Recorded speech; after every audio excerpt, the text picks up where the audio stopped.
under pressure. I've been wanting this forever. I've been in the field with whatever they throw at me. Brush it off, pick myself up, moving on to the better. Hey. Ain't no errors, baby, it's a new era. I wake up early, feeling rich like I'm Kesha. I get to the paper, boy. Extra. Work with me, you know that I got it. Come with me, let's take a trip to the islands. We up on the jet, we'll do more than just fly on it. Stand on that hill, you gon' die on it. Boom. Baby, I'm not one of them, you should try on it. Miss me with all that, I'm on it and next. With this up, I send you back to your ex. But good luck with that, this is big as it gets. Hey, let's see how you do under pressure. Let's see how you do under pressure. Give them a name to remember. Hey, let's see how you do under pressure. Let's see how you do under pressure. A moment can live on forever. Oh shoot, they don't let me shoot a whole clip. Firepower in this coalition. We just turned the field into a demolition. It was desolate, but I had premonition. I was training for war, every exhibition, every extra mission, every enemy listening. Get off my I got bad intentions. All right, ladies and gentlemen, we are back. It's good to be back. And welcome to the Tuesday Night Delight. Welcome to Sports to Talk About, the review show. And tonight we got some college football news from our very own Mr. Young Mark. And we will go all over all the games from week 13, man. Today's show is sponsored by SeatGeek and Bonfire.com. You can get rid of sports gear over at Bonfire.com. You can click on the link in the description box below this video. Ladies and gentlemen, it is not Saturday, but it is Tuesday, and I got the legend, and he is in the building. Yes, sir, my man. And he represents the Red Hot also. Minnesota, 5 in a row Vikings again. 10-2, standing strong. The Minnesota Vikings. He is the Riddle Sports NFL Trivia Champ. He is the legendary Hall of Famer, Q-Dog. What's going on, people? Glad to be in the house. I hope everybody had a good Thanksgiving, enjoyed their family. Welcome back to the Tuesday show. I normally don't be on Tuesday show, so I'm like a special guest here today, representing always my boys, the Minnesota Vikings. So, tighten up the skills, see what they've been doing on Tuesday, to spy on them, check on them, see what they're doing. All right. Yes, sir. Go Vikes. The Vikes, baby. The Vikes is in the Tuesday night. Fly, Eagles, fly. Fly, Eagles, fly. That's what they've been doing lately. Fly very high. Fly very high. Representing the Red Hot. I'm talking about Red Hot. 8 in a row. Philadelphia, one-time Super Bowl champion. The Philadelphia Eagles, ladies and gentlemen. He's the pride of Philadelphia. And he is Philadelphia's favorite son. He is Philly G. How y'all doing, man? As Brian Dawkins would say, hallelujah! Thank you, Jesus! Them Philadelphia Eagles are flying, baby. Yes, sir. 8-0, like I always say. I believe in Joe Hendry and I believe in the Philadelphia Eagles. And ever since I've been saying it, we've been 8-0. We're gonna be 9-0 after we steamroll these Panthers, baby. Let's go. My man, Philly Jesus. Hey, we got 2 red hot teams, man. 2 red hot teams down there in the NFC. Ooh, the plot thickens for the playoffs. It's wide open, too. It's wide open. Hey, my man, last but not least, hey, we chilling. We on the couch, baby. We chilling. It's all good, baby. But he represent the 3-time Super Bowl champion, the Las Vegas Raiders, Oklahoma State's alumni. No. No Oklahoma? Okay. No, claim your team. Claim your team, bro. No, claim your team. Ho. Claim your team. Sooner. Yeah. Boomer Sooner. Yeah. Boomer Sooner. Okay. Yeah, I guess. Well, this man is a wrestling archive. He's a professional wrestling archive. Wrestling, you want it, he got it. It comes right on top of his head. He's a Real Sports Wrestling Trivia Champion. This man has more episodes. He is the longest reigning podcast member tenure on this show.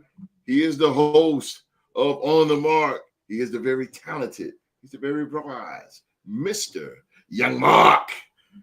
What's going on, ladies and gentlemen? Hope y'all had a great Thanksgiving weekend. College football is on fire right now, and I cannot wait to get into it tonight with y'all, man. I got a very special On the Mark for y'all. Let's get into it, man. I'm excited. Let's go. What's up, Chris? What's up, Chris? What's going on, Chris? Bryce Young turning it Rapid around. fire in Looking the good, bro. You looking good, bro. You looking good. Looking good. All right, bro. All right. Okay, Philly G. Okay, buddy. Okay, Philly G. I see how it is, bro. Oh. All right. That's why he's switching up. You see what I'm saying? That's why he's switching up. You never switch up on your team. Just remember Look. who won the last Bedlam. All right. Hey, that don't matter. 52-0. You gotta stick by your team, Mark. Come on, man. You gotta stick by your team. I don't care if you lose 52 to -3. You gotta stick by your team. 52-0. God, Now, if it was like 90-70, one of these big blowouts that you be talking about. Let's just go ahead and do it, man. Well, you know what? Since we on fire like that, might as well start off the show like we normally do, man. College football coming your way right here on the Mark.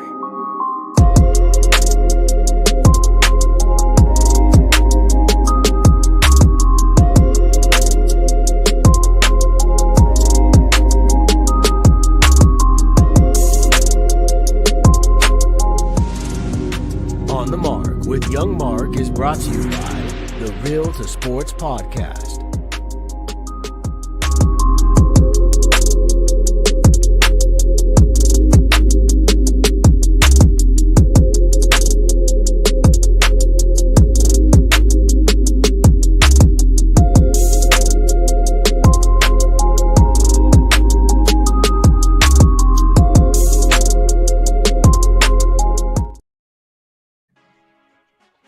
What's going on, ladies and gentlemen? What's going on? It is Tuesday, and we are back and better than ever with another edition of On the Mark, the part of the show where we kick things in a high gear and we bring you the latest and greatest from the world of football outside of the National Football League. We got a lot to get into, man. There's a lot of butt whoopings handed out over the weekend, a lot of fights, a lot of craziness going on, a lot of coaches being fired. So without any further ado, man, let's go ahead and get into it. And since the man that I call my best friend-in-law wanted to go there, we're going to start there.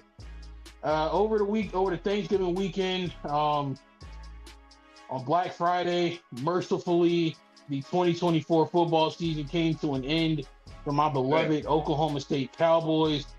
They went to Boulder, Colorado, and caught one of the meanest ass whoopings I've seen in my lifetime. Not even Baker Mayfield beat us this bad.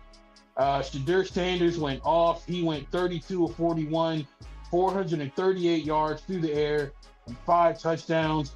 Travis Hunter just added more fuel to his Heisman fire. He had 10 catches, 116 yards, 3 touchdowns, and he even had some interceptions as well. Colorado just trounced Oklahoma State 52-0. Thank God it's over. I never want to see Alwyn Bowman in an Oklahoma State uniform ever again. NCAA, do not grant that man another year, please. God. Now, moving on to some more exciting football, man. We had a huge upset, a huge top 10 upset in the ACC. Cam Ward and Miami fall again, ladies and gentlemen, for the second time this year. Miami falls. They fall to Syracuse 42-38. Miami was ranked number 6 going into this game. They had a 90% chance to make the college football playoff. The rankings just came out, and if the college football playoff started today, University of Miami would be the first team out. They would not be in the playoff as of right now, thanks to their loss, courtesy of the Syracuse Orange. Another crazy game that we had over the weekend, man, went down to South Carolina. The last week of the regular season is known as rivalry week in college football, so you have a lot of longtime rivals going at it. One of those rivalries was South Carolina taking on Clemson. We clowned the quarterback Sellers for not being able to put it away against Alabama early in the season. Apparently, he heard our criticism and he finished the job this time. Sellers scores a 20-yard touchdown run with a minute left to go in the game. It was turned out to be the go-ahead touchdown. And South Carolina beats Clemson 17-14 and put a huge smile on the face of the host. Another crazy rivalry week game. Like, it's like how Q-Dog describes division rivalries in the NFL. Take the records, take all that stuff and throw it out the window because it don't matter. And what can only be described as one of the wildest games I've ever seen. The Georgia Bulldogs, they survived their in-state rival Georgia Tech 44-42. What's crazy about this game is that it was 27-13 going into the late in the fourth quarter. We had 3 minutes left. It was 27-13, and here I was thinking Georgia Tech was going to have a third top 10 upset of the season, but it was not to be. Georgia rallies back. They come from behind and win 44-42. And get this, it took them 8 overtime periods to do so. They went 8 overtimes and finally beat their in-state rival from Georgia Tech. Shout out to the Bulldogs and shout out to Georgia Tech. They both have phenomenal seasons. And hopefully Georgia can make some noise in the college football playoff. And what can only be described as the biggest rivalry there is in college athletics. You had the game, Michigan versus Ohio State. Ohio State was ranked number 2 in the country. Their only loss previously was the number 1 Oregon back in Eugene. Ohio State was a 20.5-point favorite when this game kicked off. And much to host's delight, they lost. Michigan defeats Ohio State 13-10. This was a crazy defensive game. Wasn't really a whole lot of offense, a lot of interceptions in the red zone. But Jerome Moore and the Michigan Wolverines, they overcame the odds, overcame the injuries, and picked up their 4th straight win against their hated rival, Ohio State. Now, if you guys think I hate Pittsburgh a lot, you should see how much Ohio State fans hate Michigan. There is legitimate talk that if Ohio State does not win a national championship this year, Ryan Day could be fired after the season, primarily because he has failed to beat Michigan 4 straight years. That is unheard of in Buckeye territory. Speaking of coaches getting fired, honestly, this could have been the beatdown of the week. We're going to get to that later. Indiana obliterated Purdue. Somebody called Drew Brees, check on him, give him a hug. His alma mater finished a abysmal 1-11 2024 season. They lose to Indiana by a final score 66 to absolutely nothing. Yeah, Indiana beat the brakes off of Purdue 66-zip, and Purdue shortly thereafter, and justifiably so, fired their head coach. Speaking of head coaches getting fired, we do have some vacancies in college football, similar to the NFL. When you reach that last week of the regular season, teams start to make changes. UNC fired head coach Mac Brown. Purdue fired head coach Ryan Walters, like I just mentioned. Excuse me. And an interesting one. Neil Brown was fired by West Virginia University after another disappointing season. And what's interesting about this is word on the street going around right now is that a potential candidate to replace him in West Virginia is the current head coach of the St. Louis Battlehawks, Anthony Beck, who just was inducted into the West Virginia Football Hall of Fame this season. He is a West Virginia alumni. He's proven that he can coach football really well in the XFL and the UFL. If Anthony Beck takes that bait, he's expressed interest in that job. If he ends up going to coach his alma mater at West Virginia, pray for me, ladies and gentlemen, because there will be officially nothing in the way to stop the Pony Express and host from winning a 4th consecutive spring championship. I pray that does not happen. Lord have mercy on my soul, I pray. Don't Giddy up! Giddy up. We need the Philadelphia Stars. Speaking of that, Willie G, the UFL did announce that in the 2026 season, they are looking to expand and add more teams. Right now, the front runners are cities like Seattle, possibly Philadelphia. I'm also hearing a dark horse that could be coming back could be the New Jersey Generals. So it's going to be really interesting to see if we get some teams It brought back doesn't from the matter. XFL or the USFL, or if we get some brand new teams created. But I'm interested to see who joins the UFL in 2026. Now, ladies and gentlemen, we've reached that part of the segment that you all know and love. It's time for another beatdown of the week. And Oh God. host, you have been calling for this since we started the beatdown of the week segment. And host, it finally happened, man. It finally happened. I feel so wrong for saying the score. We got to go to Virginia High School football, ladies and gentlemen. Virginia. Phobius High School of Hampton played Jamestown High School of Williamsburg.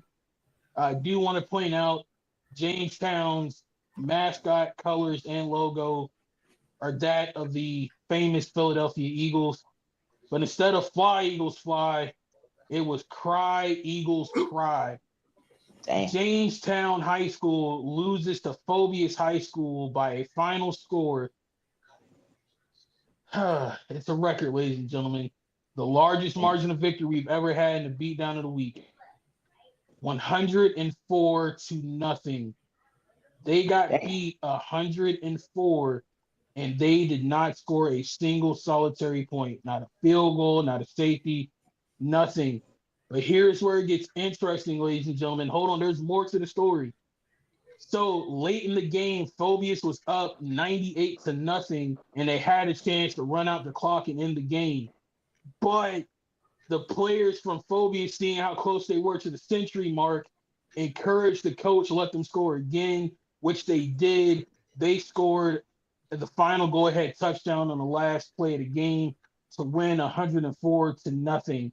The coach from Jamestown was obviously very fired up about that. He said, and I quote, "I was hot. I didn't feel that they had to do that to us." So I gotta ask host, because host, he coaches kids in youth sports. You as a head coach, do you listen to the kids and give them the satisfaction of beating a team by over 100 points, or do you say, for the sake of sportsmanship, we beat them enough, let's go and take the knee and get out of here? Yeah, take the knee and get out of here, man. What more? You don't even get stats in high school. What's the point? Why are you going past 60? 63-0 is well enough. That's 42-0 is enough. I mean, goddamn, but I mean, I don't get why they run the score like that. I don't understand it. They scored a 28-yard touchdown pass on the last play of the game. But I know you got recruits that's pretty much that is always at a high school game. I get that, but I mean that's just unsportsmanlike though, because I wouldn't run the score like that. I wouldn't. To host's point, it was 56-0 at the end of the first quarter. Good God Almighty! At halftime, it was 84-0. Oh. So they ended the game by putting up 104 points to absolutely nothing. Hugh Dog, Philly G, do y'all have anything I want to say about this? What in the same Honestly, I agree with what host was saying, because I mean, you're up 56-0. That just seems like me with Sam Houston on the game. That's a normal day. But at that point, you can put your backups in. You can just honestly play with it a little bit. You know what I'm saying? But that's ridiculous. like I feel like the ending, that there was no need for that, because that's how brawls happen. That's how teams' egos get hurt. Pride is hurt there. People want to start swinging fists. Coaches don't want to shake hands. They start getting mad. Yeah. As a man, cool. But at the same time, let's have some decorum and have some respect for our foes. Yeah. You know what I'm saying? Don't do that, bro.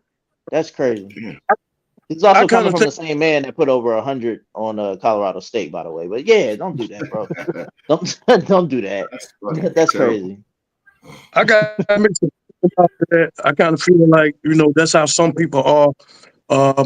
They just want to just continue to run and score as much as they can until the clock hit 000. And in the playoffs, they felt like they was close to a record, and that's something they want to brag about because they was right there. Records are hard to come by, and so that made it feel good to do that. It's sports to me.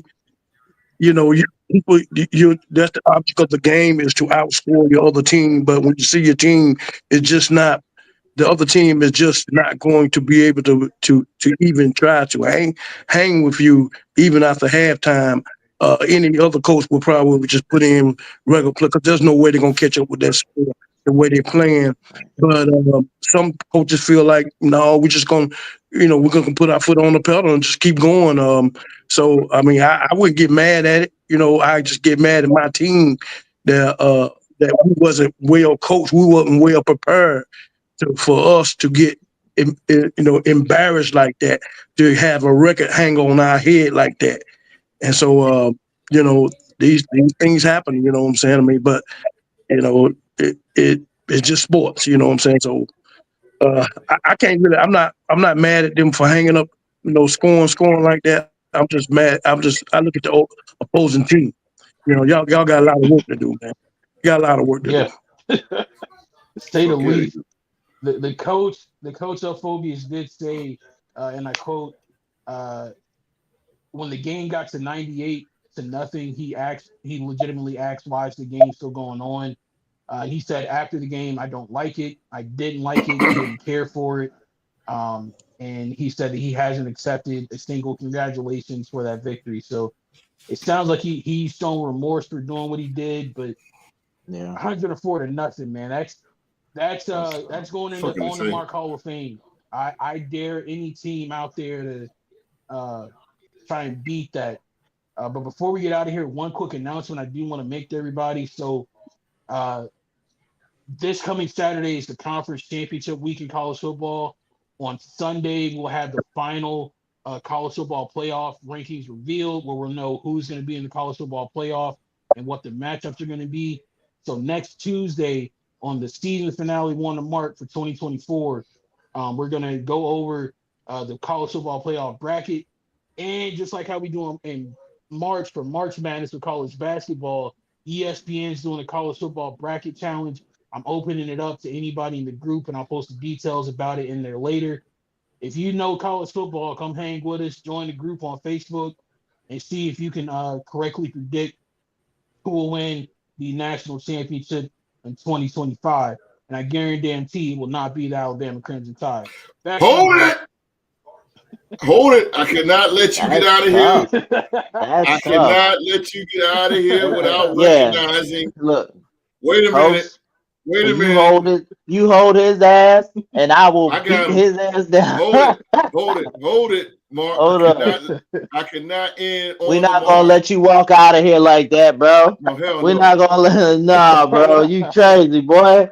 You wild, man. Listen, I cannot let Mark get out of here on the mark without recognizing who won the Iron Bowl. Thank you. Thank you. Yes, Alabama.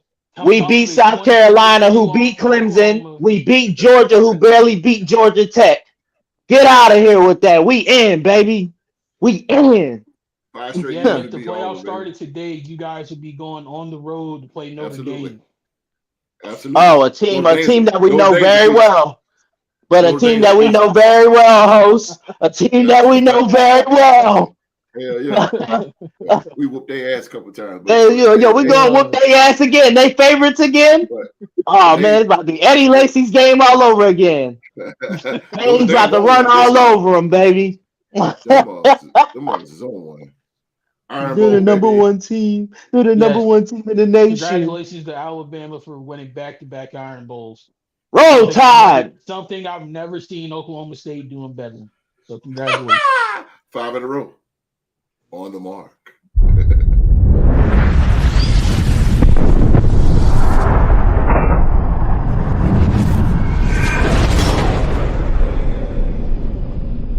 On the Mark with Young Mark is brought to you by the Real to Sports Podcast. Trying I to just wanted to tiptoe say out, real quick. out of here without acknowledging us. Right. Now, All host, right, I wanted to baby. say real quick to Mark, real quick before you go through the scores. Don't do that to yourself, bro. Y'all won, like you said earlier, you won the last Bedlam.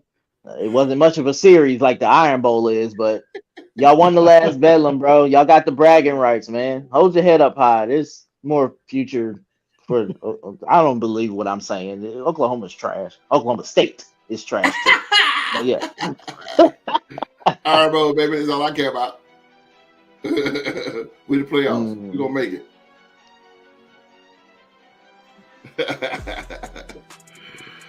Appreciate you though, Mark. Oh man, we got one more. We got one more on the mark next week. Holy hell, time flies, man. Yeah, time flies, bro. Good Lord. And again, man, I cannot go no further, man, without acknowledging young Mark. Each and every Tuesday, man, he comes on here. It takes a lot of work and dedication to do what he do, bringing that college football news, man. It takes a lot of work, y'all. And I'll tell you, we appreciate Mark, man, how he brings it each and every week right here on the Rooter Sports Podcast. All righty. I got the scores for week 13. We'll go through them real quick. This was Thursday, Turkey Day. The Detroit Lions. They defeat the Chicago Bears in the NFC North Division game, 23-20.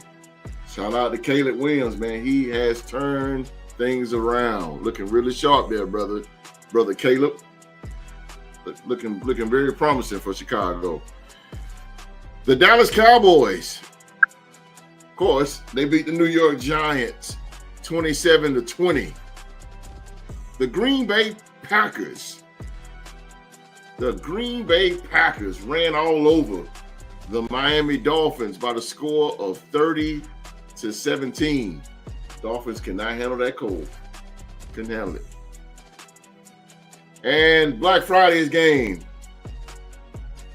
the referees, and I do mean the referees, beat the Las Vegas Raiders 19-17. Mark? I've seen a lot of crazy Raider games and a lot of crazy endings over the course of my life. I've never seen a game like that. Like bullshit. That ending legitimately had me shook all weekend, bro. Like, what the hell was that? I ain't never seen nothing like it. No comment, bro. We're one step closer to the number one pick. That's what I got to look forward to. We 2-10. The referees, they go 11-1. So whatever. We really might get swept by everybody in the division this year. Yeah, man, that's what it's looking like. That's how it is when you got no quarterback, man. It is what it is. Thanks a lot, Jocelyn, dumbass. And Gardner Minshew. Thank you. And Antonio Pierce for making that dumbass decision to put him there. But anyway, the Chargers of Los Angeles, they defeat the Atlanta Falcons 17-13. Boy, they was all over Kirk Cousins. The bolts were striking. And I got to give it to the Chargers. They look really good. That defense is very strong. Very, very strong defense. The Pittsburgh Steelers, they defeat the Cincinnati Bengals 44-38 in an NFC North Division game. And the Steelers is hot as well, improving to 9-3. Wow. Looking real good, Pittsburgh. The Houston Texans, they defeat the Jacksonville Jaguars. A lot of controversy in this game that we're going to talk about in a few minutes. The Texans win 23-20 in the AFC South Division game over the Jacksonville Jaguars. The Minnesota Vikings, they defeat the Arizona Cardinals 23-22. The Vikes improve to 10-2. The Vikings have won 5 in a row, once again for the second time this season.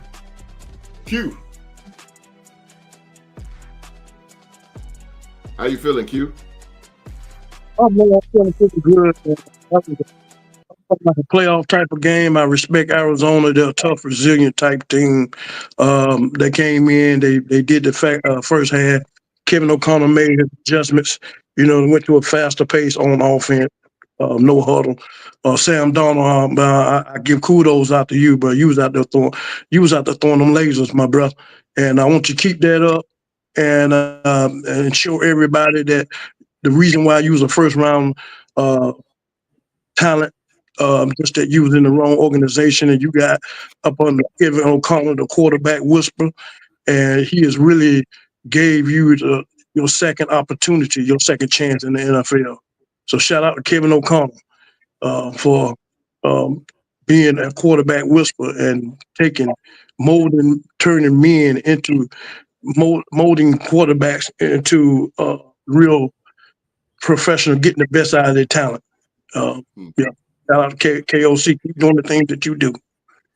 I do want to point out that it's Brian Flores and the defense the schemes that he came up with against Arizona.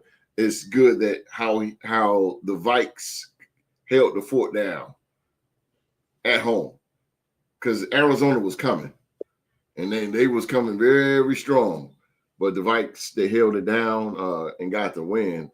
But all in all, how do you feel about the Cardinals as an opponent, Q?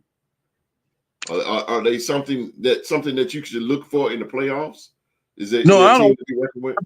want to see them again. They're just like this team is, but they will scrap. They'll scrap, but they just don't know how to win. That's the thing about them. They're going to keep knocking and knocking at the door.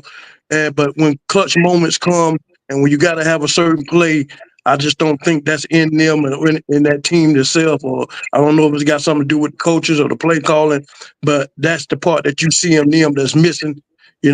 Either their offense or the defense is depth. Don't get me wrong, the defense is there. They safeties, they play real well. I mean, the tight ends are good. Kyler Murray is fine. Them, the running game is good. He's a tough runner. But at the same time, like I say, when it's going to be clutch moments in the part of the game that you need a play or that you need a certain drive. So you need to stop a certain drive to get momentum, and that's the part that's missing in this team. They don't know how to play in that type of situational football in game. So when you saying once they learn that, then they can be a playoff caliber team, right? They'll be a dangerous team. They'll be a dangerous team because that's like learn how to fill in the holes that they're missing. I really feel that they're never out of the game because they're fighters. You know, Kyler Murray, he will scramble, he'll move around. You know what I'm saying? So he'll still give you a chance to get open, but you can't cover that long. But like I say, we know that in the course of a game, you got to have plays, you got to have stops, you got to make plays, and they seem not to make plays when it's time to make plays when they count, or make stops when they're supposed to make stops. And I think that they're fighting to win this division, but till they fill those holes out, that's going to be the Achilles heel of this team. I've seen that fight. What are you talking about when they just destroyed the Jets? Oh my God! And I was like, wow, like Arizona really got something going on there. They got a good future. They got a good future, man. Marvin Harrison is. I mean, we all know him from the collegiate level, man. But man, the boy is balling out. And I know you got your Bo Nixes and your Jalen Daniels, man. But man, somebody better start putting him somewhere up in there, man, because he has been the number one guy. Huh? Yeah. No. Just offensive, not rookie of the year, just best player. Not say best player, but good player. You got to put him up there as far as rookies. The guy he stepped up to be that number one. Something that Arizona desperately needed was a number one. I think he's going to be good, but he's missing some. As a rookie, he's missing some points in this game. He didn't know. He don't know how to come back to the ball. He just like to sit there and let the ball come to him. And so You got to help your quarterback out when he's scrambling. You got to come to that ball. You get that defender a chance to get in there and get that ball. So he needs to learn that type of stuff. And otherwise, that mixed with his talent, he'll be okay. But that's like rookie learning curves that you got to learn. Okay. Well, congratulations to the Minnesota Vikings. They have clinched a playoff spot. So congratulations, Q. You are officially back in the playoffs, man. Congratulations. Thank you.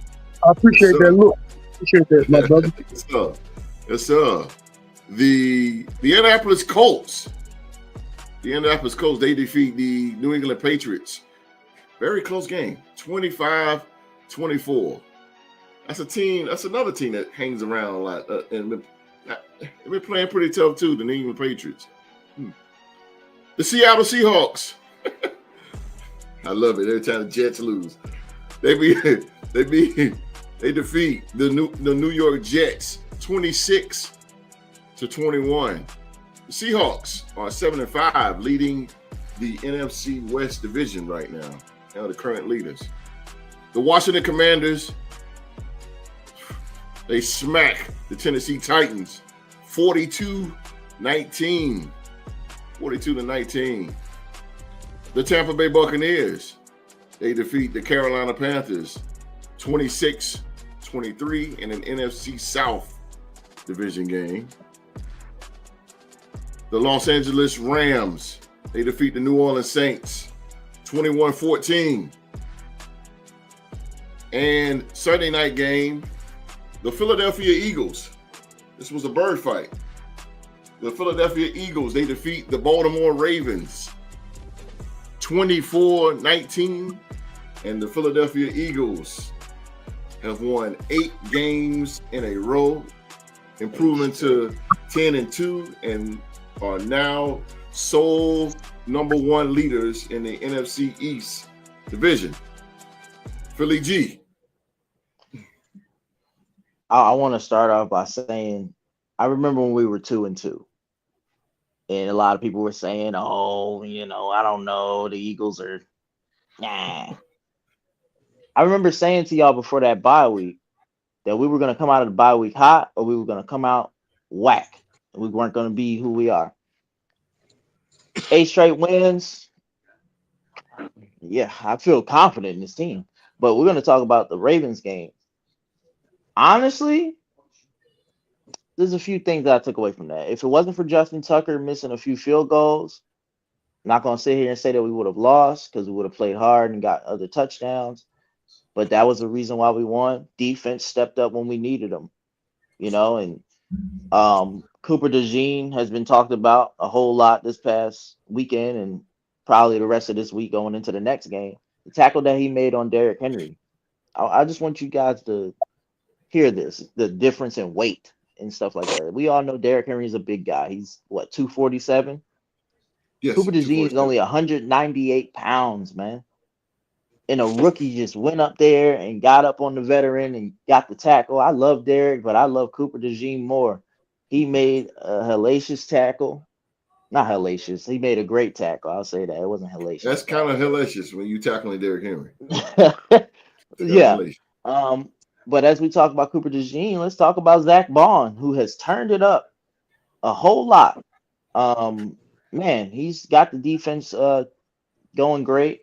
CJ Gardner-Johnson's being a leader, pulling the defense aside in the beginning of the game, saying, "Hey, Bear, we need to be playing our game, not theirs.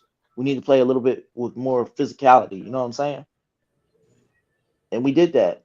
For the Ravens, though, as Mark hates Lamar Jackson, Lamar was just being Lamar, He made a lot of mistakes, though. He made a lot of mistakes that helped us out and get the win. As far as the offense, what is there really to say outside of 2 words? Saquon Barkley got the job done, So that's all I really got to say. And that was my takeaways from the game, man. I wasn't going to say anything, but I just got to keep it real, man. The Baltimore Ravens really need to, next season, they really need a more of a quarterback coach, because Lamar Jackson is once again proving that he cannot win big games. This was a very, very important game. and it was at home against a worthy opponent like Philadelphia, and you lose. And even when they were home host, there was a lot of green. I noticed Yeah. that on the screen. Whoever else watched the game, Yeah. y'all noticed it too. There was a whole lot of green in Baltimore this past weekend. Something is going on in Baltimore, and I do believe that just watching Lamar, and it's not to pick on Lamar because again, Lamar is one of my second favorite. Josh Allen is my favorite quarterback, but it's just he cannot win the big games, and I see why, because I think his decision making is just not good. Sometimes he runs the ball when he doesn't supposed to, but then he throws the ball when he don't supposed to too. When you're supposed to run, you don't. Right. And it's like his mind is trapped on what he needs to do, man. Go Because ahead, there was Q. a few plays. Oh, I think the big thing is that I think he really don't have any have any top dogs that can really get open. I think they can, but not consistently. Yeah, But at the same time, he's not that accurate himself. So he needs a Amari Cooper. He needs a route runner. the past few He games, don't he's need been nobody that's going to run overthrown. drag routes all game, bro. He needs a route runner. He needs somebody that's going to run the routes, not a drag. Like the All the past few time. No. games, if y'all notice, like OJ, I agree with you. These past few games, he's been overthrowing players. Absolutely. Like in the Chargers game, he had guys wide open down the field, and that's why Zay Flowers is getting so frustrated. It's been multiple plays where he's overthrown them. He's thrown the ball in danger where there's defenders in the area, and he gets picked off or something like that, or he's about to get picked off. But then there's other plays where he doesn't, like, for example, he'll look at Rashad Bateman first before he looks at Zay Flowers. Yeah. Which is crazy because Zay gets wide open. He has the speed to get open. There was a play in our game where he was wide open, where he probably could have ran down the field if he wanted to. He had all day. But it's just, they got to do something in Baltimore. Because shout out to Drew, by the way. He sees what his team needs. And man, it's not to nitpick on Baltimore, but no, they're a good as team. Yeah, absolutely. But me as a fan on the outside looking, it's got nothing to do with the Raiders. But me on the outside looking in, man, I expect more than what I'm seeing from an 8-5 Baltimore Ravens team. I expect those guys, and I expect Lamar Jackson, who is the reigning NFL MVP, to play more at a high caliber than what he's playing. And I know we're putting it on the receivers, but when you're the MVP and when you got the spotlight on you like that, you got to make chicken salad out of chicken chip. But you cannot deliver, because once again, you on the grand stage on a Sunday night and you couldn't deliver against a worthy opponent like the Philadelphia Eagles. If he'd have beat the Eagles, that's how you get respect to your name, but he didn't. He didn't again. And I know it's not all on Lamar, but again, you are the NFL MVP. So the media You're the in face the of the world, team. exactly. You're the best player on the team. You're highlighted as the best player on the team, and you just didn't show up. You didn't show up. And I'm not to throw that in there either, host, but I'm gonna have to say that too. Since I mentioned the face of the team, he's the face of the team, right? Right now, face of the Eagles has been what? Jalen Hurts, right? Mm-hmm. Really? Now it's Jalen Hurts and Saquon Barkley. Yes, I was about to say that. It's Saquon Barkley. Yeah. He's showing up in these games. He showed up in the big game. He did what he was supposed to do in the game. Two different positions, but at the same time, Lamar, you got to show why you're great. Bro. Yeah. Baker Mayfield shows that he's a good player, but he played like shit. He played bro. Against Carolina. You played against a worthy opponent of the Philadelphia Eagles, and you didn't show. And I'm gonna shut up after this, but shout out to Vic Fangio, because what he did was he shut that passing game down. You know what he did? He went cover 2 shell. All man to man's cover 2 shell, because Philly got like Philly G mentioned, Cooper DeJean, blah, blah, blah. He's Dijon. He's a hitter. DeJourno? He's a hitter. Dijon. He's a Yes, he Dijon. is. Okay, he's a hitter. So that's when you play man to man. Something what the Cowboys did when what's the name was there? Dan Talking about Quinn. Dan Quinn. He played cover two shell. So that Vangio, he set it up, man. And Lamar couldn't do jack in the secondary. That's what I'm saying. You need route runners. You need route runners, man. You don't have a Justin Jefferson for his defense. You don't have a guy like Justin Jefferson or Amari Cooper, somebody that's going to run routes the routes great. You don't have that. When you say Justin Jefferson. It's not Justin Jefferson. It's just like I'm legitimately getting sick and tired of it always being an excuse for Lamar Jackson. Just admit the facts. Homeboy is not that good of a freaking NFL quarterback. Like, that's just the fact of the matter. I don't give a damn about the offensive coordinator. I don't give a damn about the weapons that he has to work with. If you are a true NFL quarterback who can distribute the damn football, it don't matter who you have out there throwing to. I actually agree. I agree with the best friend-in-law. I agree with best friend-in-law on that now. Nobody to throw it to. Yet when he had to go into Kansas City, when he had to go against Atlanta, when he had to go against San Francisco, it was basically him by himself on offense. Yeah, I agree. And he made plays. He beat Philly. Sorry, Philly G. In position to win. You talking about who? Wait, who you talking about who? Baker. I don't want to hear. I don't want to hear that BS narrative no more. You ain't got to say sorry to me. Excuses. Baker Mayfield showed. That's why I mentioned him earlier. Baker Mayfield has shown that he can play. He can beat the teams when he's needed. Even when he went to Kansas City, the only thing that stopped him from beating Kansas City was a coin flip. That's it. He showed up. Thing that stopped him in Atlanta too. The same. There you go. See, but that you have to have that, and I'm you got to show up, man. He does making all these excuses for him, bro. I agree. But no, best friend-in-law, I agree with what you're saying. Like, and I love Lamar. I do. But I can't sit here and not be honest with myself. You didn't show up.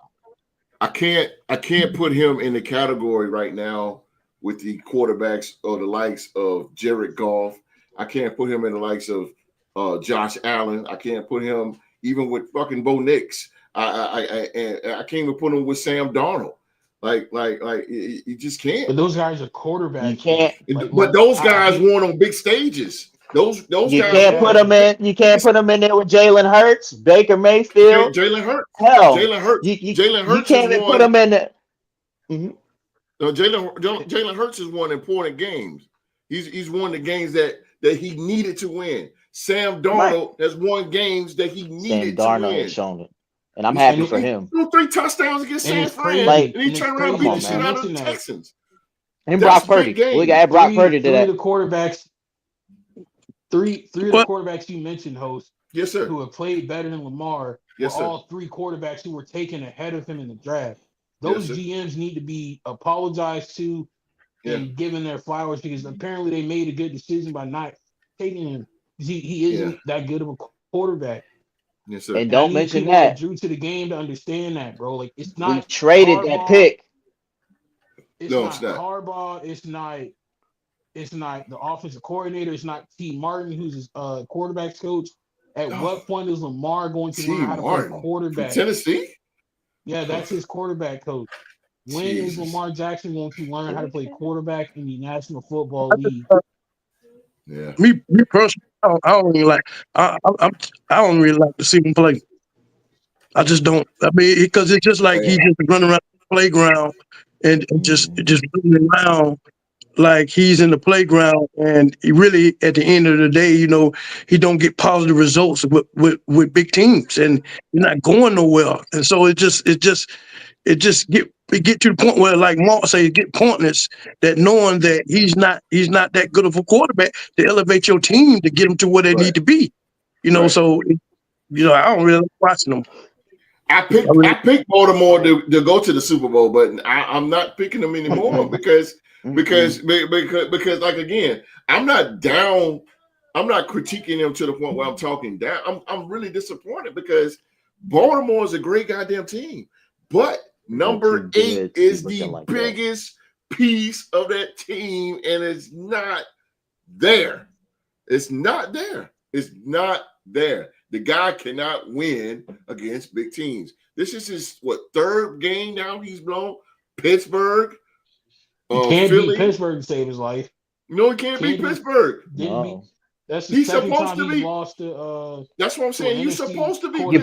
You barely swept Cincinnati. Pittsburgh You barely swept Cincinnati.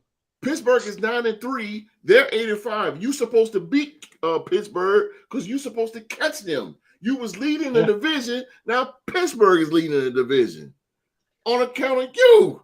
And then on top of that, and then Pittsburgh is playing top-notch football in the AFC North. And then you got the other two teams, Cincinnati and Cleveland, who could honestly, Cleveland can beat y'all.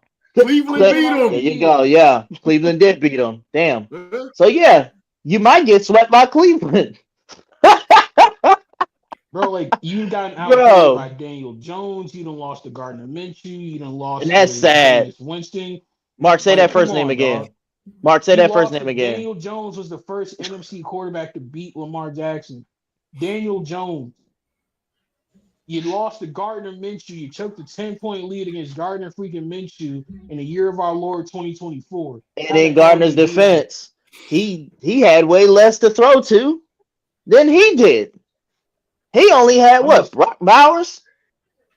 And no, Quitter. And the guy. Yeah, we're not gonna say his name. Devontae Quitter. He ain't Devontae Quitter. We'll ignore that. I'm sorry. I can't. No. You're fine, but brother. we agree with it, dog. Because some things. I love Lamar. That's that's the word right here. It says real, and it's as much as I personally I take accountability of it. I've been protecting Lamar because he was one time my favorite quarterback, and I've been protecting him. But now I'm starting to see with my eye. I'm like, damn, this guy's he's not winning games, bro. Like. This is what you're supposed to win, bro. You're supposed to beat Philly. Philly is the NFC East division leading. You're supposed to beat Philly home, but you're morally supposed to beat them. You at home, they're in your house. You defend your house. Yeah. This is a big game. Philly's 10-2. They are contenders. You're supposed to beat them. You're supposed to beat them. But they came in. They came in and they came in and you stunk. Your kicker stink. Justin Tucker, that thrill is gone. He's suffering so bad, it's pitiful. For the past 4 games now, he's missed a field goal. Because I'm just saying, that's just crazy in Baltimore, man. It's just crazy. And I know Raven fans watching the show. Oh man, your Raiders ain't doing nothing. This ain't got. We beat y'all in y'all. But it's not a. But yeah, I was gonna say that y'all can't really say that at this point. Y'all lost to the Raiders. You lost to the Eagles. No, if you had a chance to play the Vikings, I'd be scared for you to even play that game. Yeah, I'm just saying, as a podcaster. As an analyst of the game, I love the game. Fuck the Raiders and all that. I'm not even worried about that. I'm talking about watching football, with my own. And he can say that because that's his team. Yeah, I don't care about that. I asked you to set it, so why not? Yeah, I mean, no, I'm not saying like that. I'm just saying like before as being a Raider fan, I'm on NFL. I like all except for Kansas City, but I like all teams, man. But yeah, man, that's just I'm all getting together. We got two more. The Bills. This is a great game. The Bills versus the Bills. 49ers. 35-10. It's a great game for the Bills, host. Man, I know, man, but man, Cook was running the ball. That was a great game. I stayed up till the third quarter. I wanted to watch the whole game, but I know I had to go to bed. But that was a great game. And I agree with what the dog had said a few weeks ago with the snow game. It was another snow game. And they looked like kids out there. They looked like kids, and it was a very, very good game. 49ers, another team. We're going to get to Saturday. But man, it was a great game. They got to win. Buffalo is on one. Buffalo's 10-2. So see what I'm saying? Baltimore has ever to since get that lost to Baltimore. Baltimore, exactly. So Buffalo just clinched. They 5 years in a row, they have won the AFC East title. They just clinched. Josh Allen got it done against the 49ers. He got it done. That's what we're saying. He got to get it done. Getting it You done. got to get it done. He punished them for walking on the field, bro. He punished them for walking on their snow field. Like, it was bad. From the first snap, they beat the brakes off of them.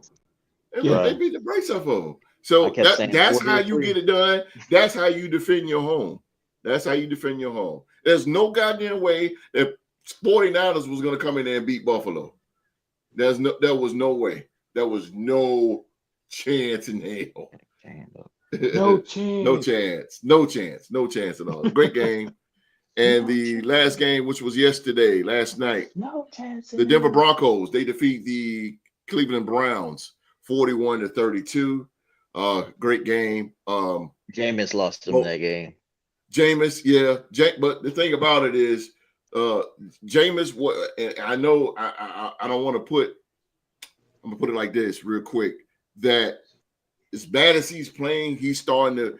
He got that team.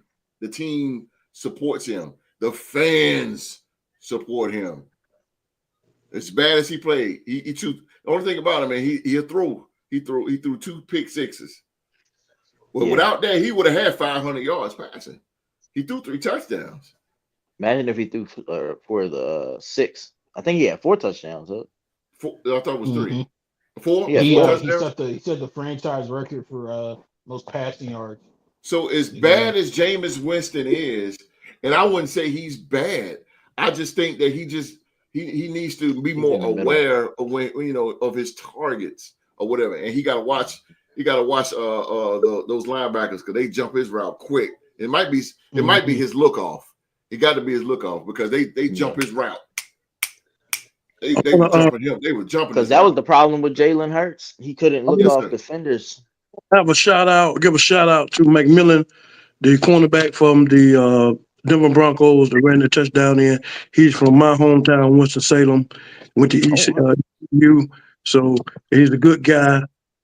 He's doing the thing up there in Denver. So shout out to McMillan. Hey man, I'm gonna say this, man. I'm gonna say this, and shout out to the Broncos, man. The Broncos, hey man, they doing their thing, bro. They doing their thing. They beat us. Hey, they 8-5. They hanging on to that wild card right now. That's another team that I think can beat the Chiefs.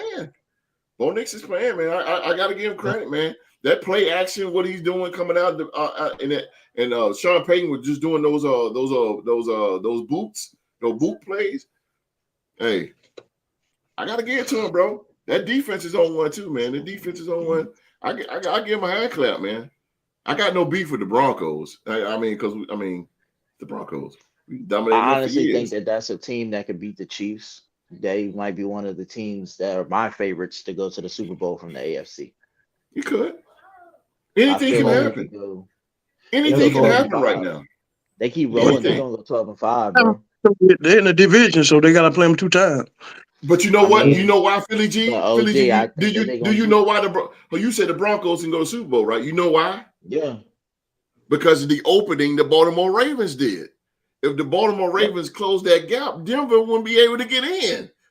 So guess what? Baltimore's 8-5, Denver's 8-5. See what I'm saying?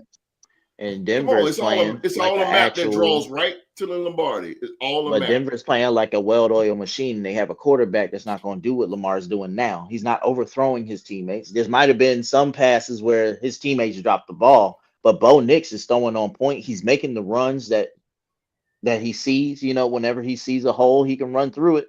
All right, I got 3 yards right here. You know what I'm saying? But Lamar, he got to get it together. But enough about Lamar. Denver last night.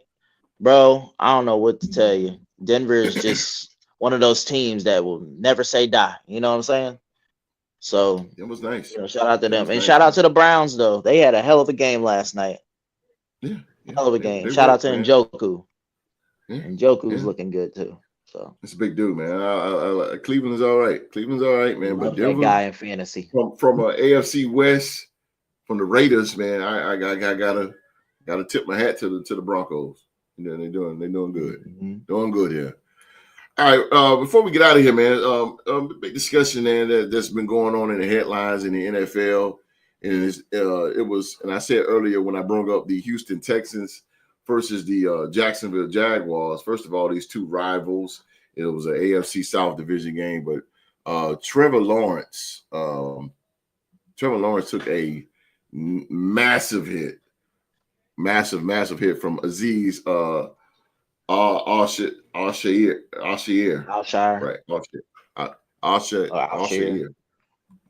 But it was I read this real quick. The hot topic that everyone will be talking about for weeks to come is the hit that Jacksonville Jaguars quarterback Trevor Lawrence took week 13. Lawrence ran the ball and went sliding to the ground. That is when Houston, Texas linebacker Aziz Al-Shaair delivered a massive hit on Lawrence's head. Al-Shaair was ejected from the game, and this was not the first time Al-Shaair delivered a big hit to another player. After the hit, a massive fight broke out between the Jaguars and the Texans, and that got people talking about did Lawrence teammates do enough to let the Texans know that a hit like that to their franchise quarterback is not acceptable. At the end of the day, it's football, said Austin Lane on the Brenton Austin show. It does not matter if you play the game or not. You've been on the sidelines, you know how violent it is, and I get it. Then there are rules in place now and fines that want to clean up the game, and that is great. Because player longevity is important, and I get all that. But at the end of the day, when one of your own gets taken out like that, I think that there are some teams in the NFL that have pride whatever they're in playoff contention or have not won a game yet. They will try to make it right. I know when I played, if that were to happen and a player would go after another player, the coach, general manager, or owner will have taken care of the fine. This is a disappointing thing, the post-game press conference guys that I hold in high regard, talking about money. We were talking about fines. We were talking about you got to be smart out there. There are some teams where he does not make it out of there alive, figuratively speaking. And there are some teams that are just like, okay. And the Jaguars are one of those teams right now, and it's frustrating. So I'm going to go to Mr. Episode. Your comments and your opinions about that hit that Trevor Lawrence took Sunday from Aziz Al-Shaair. Was it a blatant hit or was it just a football play? What do you think? I stand 10 toes down in firm belief that was not a dirty hit. I hate that narrative who are vilifying Aziz. That was not a dirty hit. It was literally just a football play that was late. So the way the NFL rule is set up, for those who don't know, when a quarterback is running and he's in the open field and he slides, the moment he goes to begin that slide is where he's immediately ruled down. That's the end of the play. So in Trevor Lawrence's mind, for example, he's trying to run to get to the 50-yard line to pick up the first down. It's third and whatever. He's trying to get to the 50 to pick up the first down. If he slides at the 48, he's immediately ruled down at the 48, even if he doesn't come to a stop past the 50-yard line. So in his mind, he's got to run as long as he can to get that first down. From the other perspective, from the defensive side, the question we've asked 1,000,001 times on the show, what the hell is the defender supposed to do? Absolutely. He has to defend his turf and defend that line of game so he can get off the field on third down. Trevor Lawrence didn't start sliding until very late because Trevor Lawrence was trying to pick up that first down thanks to that rule. So what was Aziz supposed to do in that situation? Everybody is up in arms about it because it was a physical play and because it was a quarterback. If you watch that play in real speed, there was nothing that homeboy could do. He didn't launch himself. He didn't lead with the crown of his helmet. It wasn't well after the whistle. It wasn't a dirty play. He hit him with his shoulder and he hit him with his forearm. Unlike a lot of people, man, I'm old enough to remember a time where Brian Dawkins and Ray Lewis and Ed Reed would make plays like that every Sunday.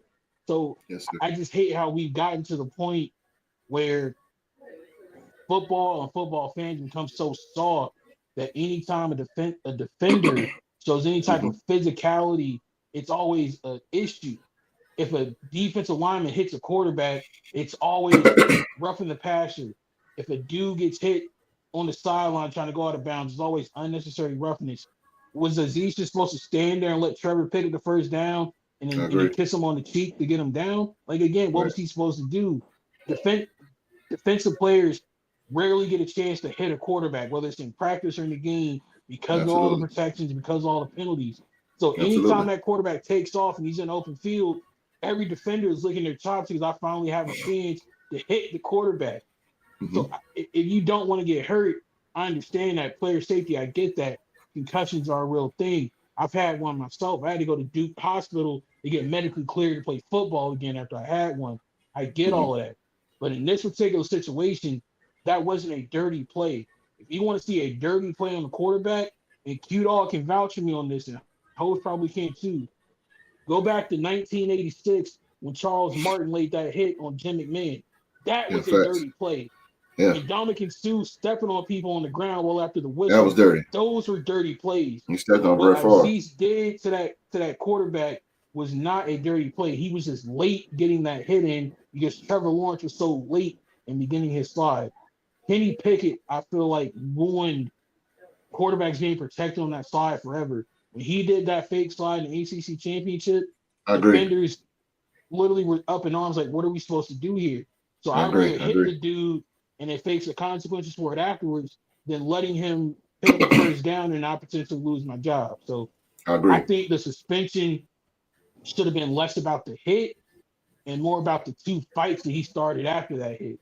Now, if you want to suspend him or fine him because of those two massive fights, especially getting into a second fight after you've already been ejected, I understand that.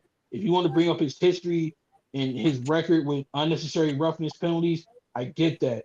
But that particular hit, at most, should have just gotten a flag for maybe unnecessary roughness, and that would have been the end of it.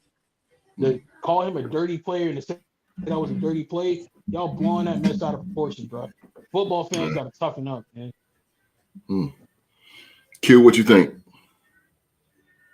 I really feel it's kind of sad for football.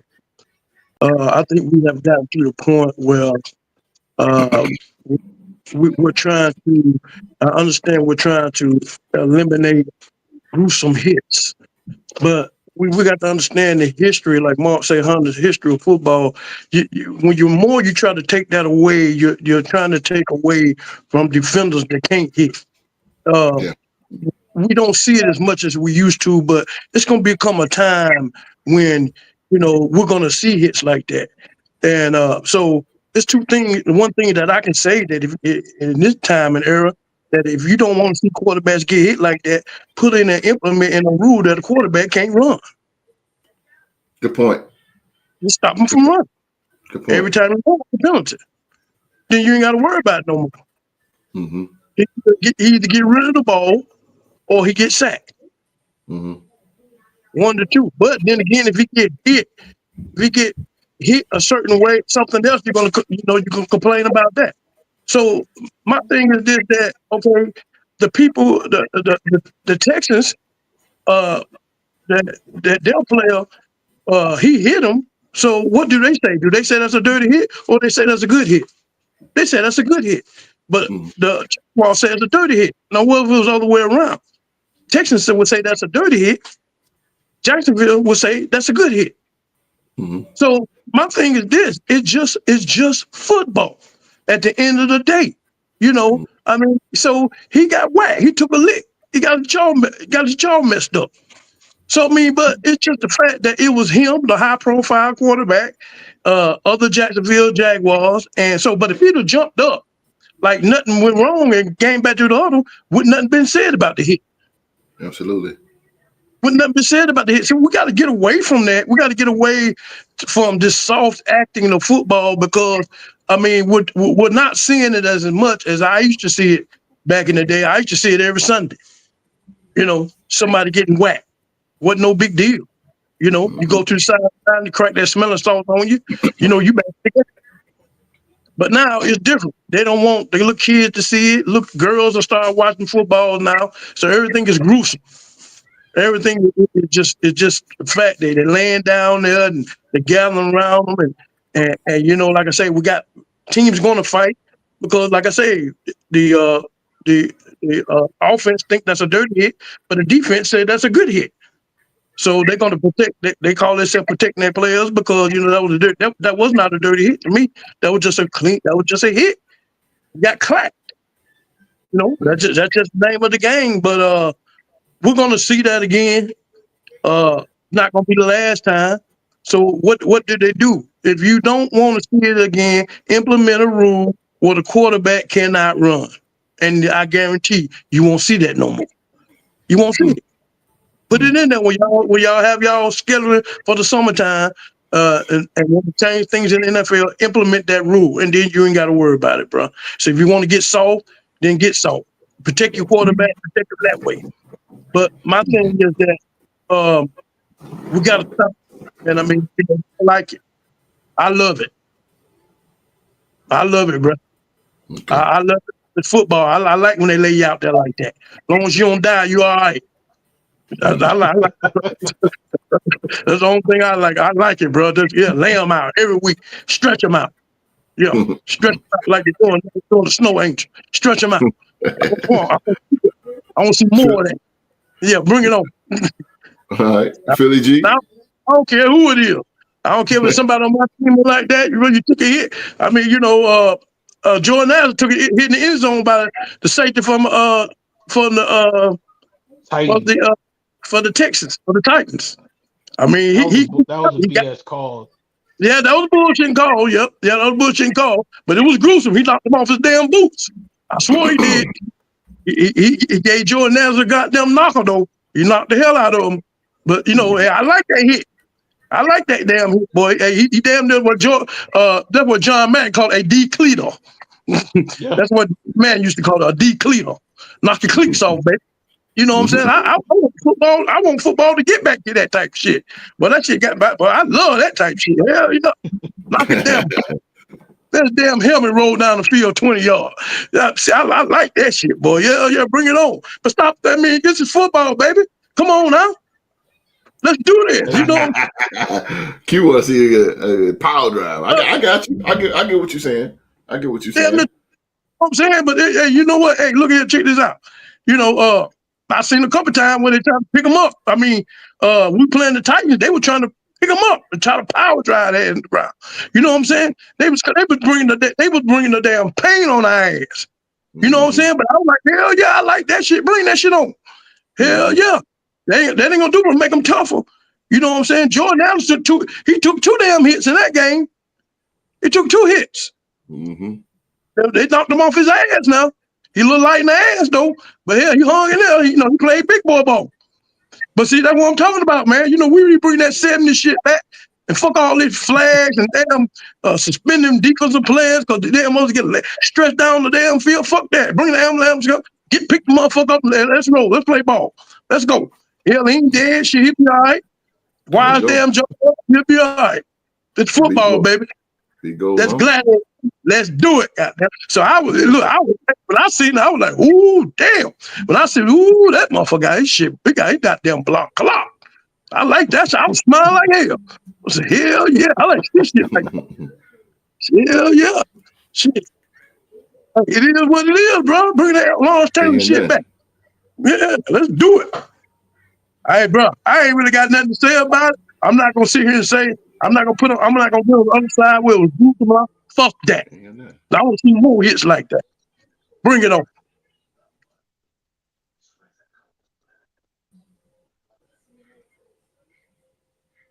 Bring it on, host. Can you hear me? Oh, you hear me now? Yeah, bring it on, man. We need to see more hits like that. They're right, Mark. I fully agree, OG. Yeah, 1,000% agree. That shit, bro. Bring that shit on. Philly G, what's your thoughts on this, bro? I'm far from a soft person. I love physicality in football, but there's a thin line for me. You got to be able to change direction. You got to jump over him or something. I didn't like the hit. I'm not going to say it's dirty either, but I just didn't like the hit. I didn't like the way it looked. I don't like to see players get hurt. but I love the physicality. I do. But Alshire, I believe that's his name, Alshire, he has a history. That's the reason why he got suspended on top of fighting. I'm on the line with it. And I said that before the show. I'm on the line with it, bro. Because I had a chance to really think about it. And I watched the play over and over since it happened.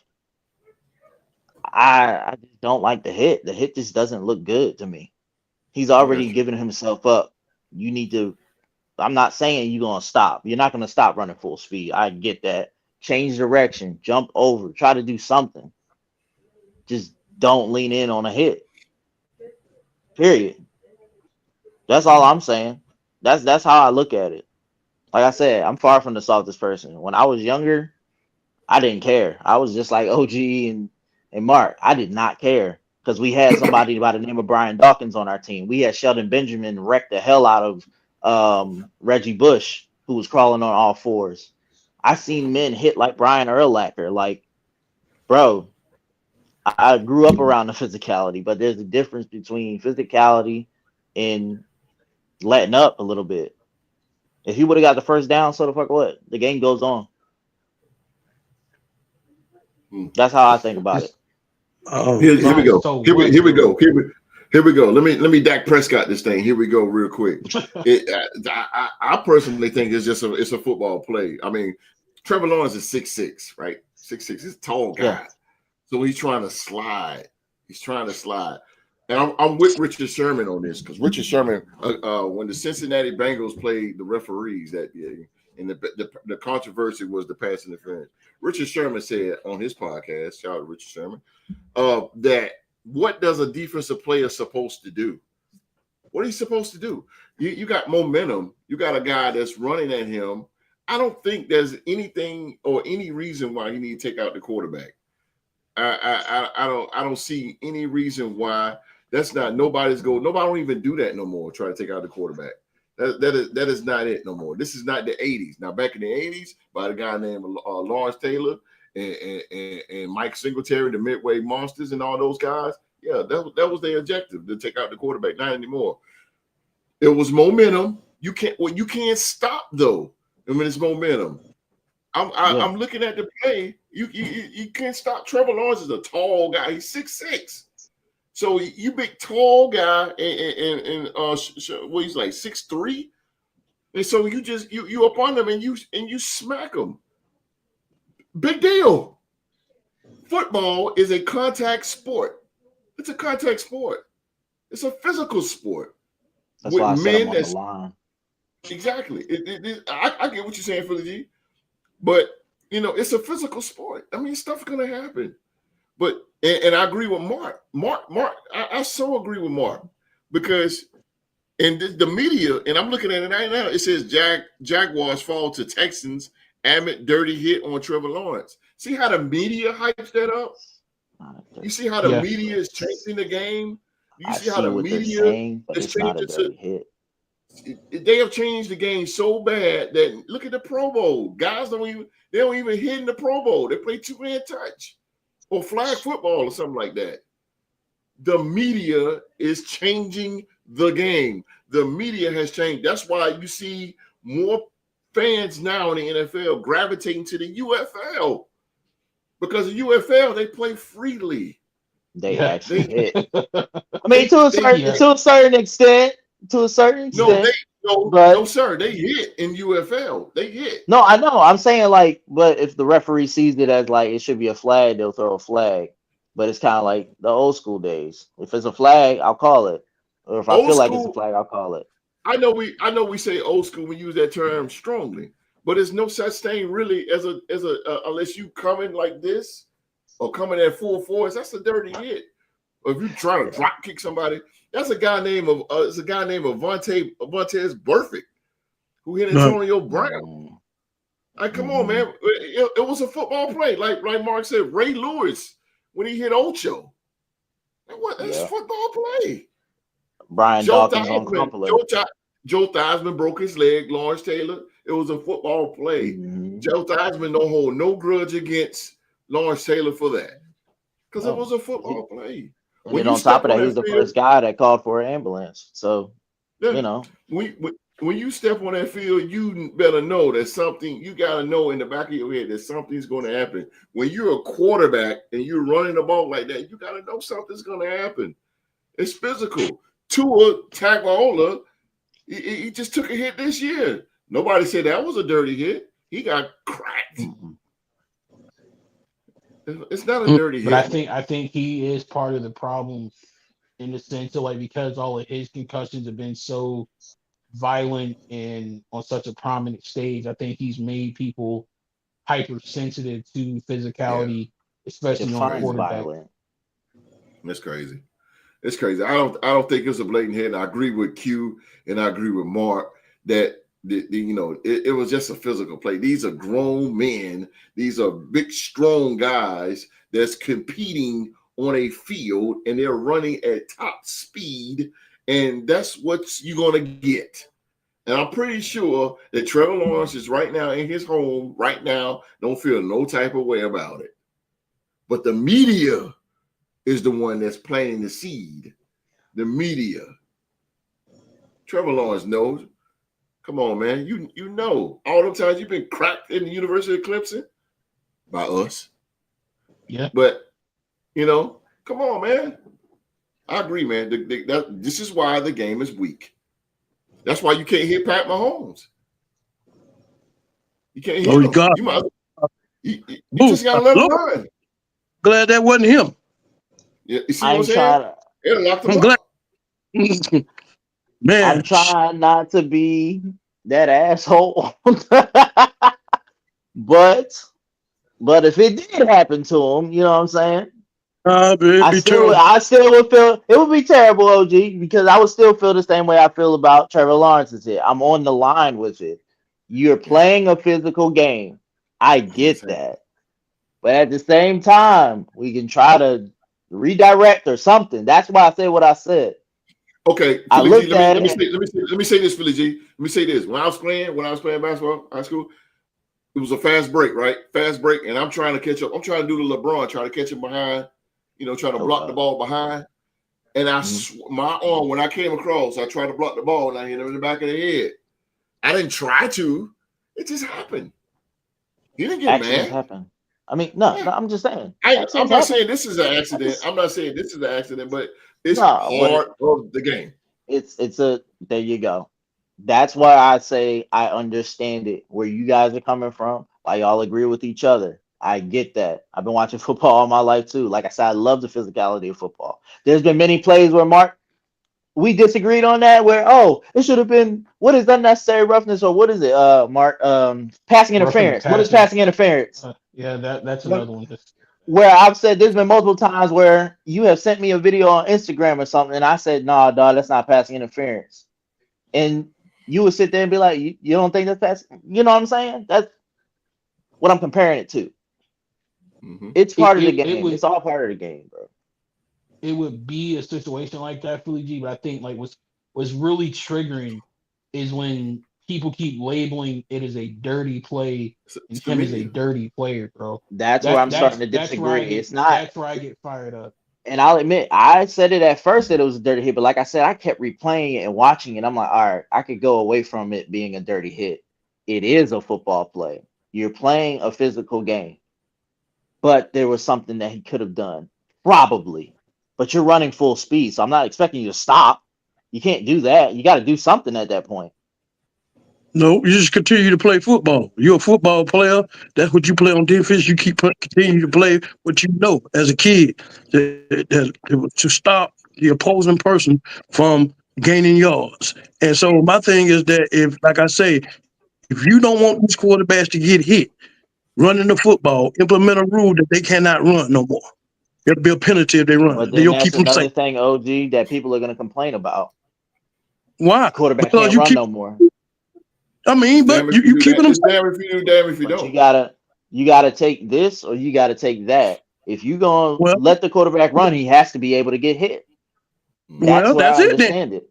Yeah, I don't care. They knock the damn block off. I don't care. You know what I'm saying? That's football. I don't care. I'm like the lady that said on the news, just shut up and dribble. Just shut up and play football. Just shut up, play football. That's all I'm saying. Just play I football. think that was It's a coming from goddamn a hit. different side, Give me host. many But yeah, hits. I get what you're saying. Yeah. I know. I had to pump my That brakes a was a little little bit, but different, but yeah, I get you. yeah, it got. But Yeah, that's why I I say, we got to be. I'm I not mean, soft. I'm yeah, I know just it. We know you're not. We know you're ah, not. But you just need. I mean, goddamn, man. Come on, man. It's the media. That's their job. it It's the is. media's It really job is. Yeah. to start a ruckus. That's bullshit. Like I said, Trevor Lawrence is probably at home right now, chilling. Like, ain't got Like no beef. everybody needs to shut the hell up because if I come out and say that it wasn't a dirty hit, it was just a football play, they're gonna be looking stupid. So nah, I don't think it was dirty. Oh, It's trust me. just If you say that play was not dirty, people on Oh my social god. media will tell you a new one. Hold but on, this is the bro. thing, though, Mark. That's where I agree with y'all. It's Mark, is this not a true? dirty hit. It's not. Mark, is this true? Evan, the reporter. What's up, Evan? He said, "Holy moly cow! John Gruden hired as West Virginia head coach." Let me check my sources. I ain't seen nothing like that. I doubt that Holy with a shit. name like that. My heart beating. That'd be crazy for them to hire and fire somebody in the same day, though. That would be a little bit wild. Hold on, let me check. He will become UCF's new head coach, I think. They He need to do be have our a coach. vacancy. Nah, he will become the next UCF head coach. He's going to be the coach of Central Florida. Where you seen that at, Billy G? I just looked up his name and it popped up. That's what it says. He will become the next host. I can get the not host, coach. Let me get the source. Oh, boy. All right. That's crazy. Yeah, well, I don't know who our coach would be. Maybe BAP. I don't know. That was a day ago. Well, Right. let's Mark getting that ready. Philly G, before we Yes, get sir. out of here, Thursday night game, NFC North Division game. It's gonna be a good game. The Green Bay Packers. Okay. Okay. Josh Philly G Jacobs going gonna back. play, and Gotcha. when Josh Jacobs is cleared to be healthy, he's gonna run all over the Detroit Lions. I think Jordan Love is gonna get them back in Detroit. Okay. Dig it. Gotcha. Q. These two teams you know very, very well, my brother. You Yes, got sir. you got the Green Bay Packers versus the Detroit Lions. It's all going down in Ford Field. Yeah, this will be a dog fight here. I'm expecting to see this game Thursday. But either way, I'm going to win anyway. Yeah, the lose, but I'd rather Detroit to lose so we can get that first. Well, we're close to win the NFC North title. I'm like Philly G. I think Jordan Love will make amends for the first time they met in Green Bay, and they didn't slaughter, but they won the game. But I think there'll be a dog fight, but I think Green Bay, the way they playing, I think they'll win. Win Green Bay. Chicago almost beat Detroit for Thanksgiving. They should have won, but you know how what was Chicago. But I think this time Detroit will get past on that. I mean, we'll get past on that. All right. Mark, Detroit or Green Bay? I'm gonna be honest, man. Until they give me a reason not to, I'm gonna pick Detroit, man. Okay. I pick Detroit. Detroit Lions it is. That's the Thursday night game. It's gonna be a battle. It's gonna be a good one. I'm gonna try my best to stay up. Watch it. Okay. No official word on that Gruden situation. Literally, the last thing that I've seen is that he was a candidate for UCF. Their former head coach just took a job at Florida State, but nothing that's been made official yet. Yeah. Ooh, So when I goodness. double checked my source, I saw that I figured that it was fake anyway. Because Okay. I'm looking at it, and I was like, Thank you, sir. Yeah, no problem. Oh man, thank you. that would be nice for him, though. I could see No, him it at won't. UCF. No, He said come no. on back. Won't. No, come on back, bro. Nah, Come on back here. y'all good over there. Y'all 2-10. It's okay. Nah, hell no.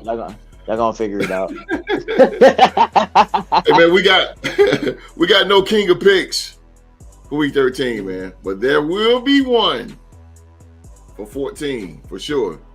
And we're gonna crown that guy, whoever that is, next Tuesday. We're gonna get out of here, man. That is our show for today, man. As always, we want to thank you for watching another episode of Sports to Talk About, the review show.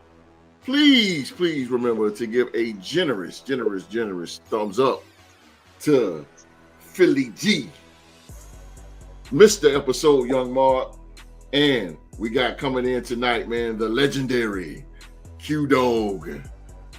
Make sure you give these three brothers a big thumbs up before you leave out of here, man. While you're at it, hit that subscribe button, turn on that bell for all notifications. It will let you know every single time we go live.